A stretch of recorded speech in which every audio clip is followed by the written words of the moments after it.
Assalamualaikum warahmatullahi wabarakatuh. Jumpa lagi dengan saya Hardes Ides, terapis totok punggung. Apa kabar semuanya? Semoga kalian sehat semua ya. Oke, kita sekarang ngebahas yang sekarang ini lagi musim ya. Anak-anak lagi batuk pilek ya. Banyak karena lagi musim katanya. Oke, kita ke peta totok punggung ya.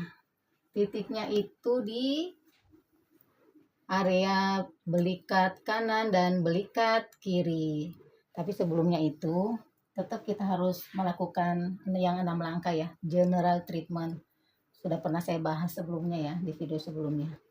Nah, di sini belikat kanan, belikat kiri, caranya tetap sama ya.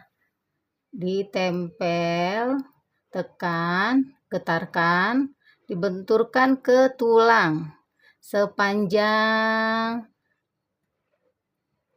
belikat ya, sepanjang belikat kanan dan kiri.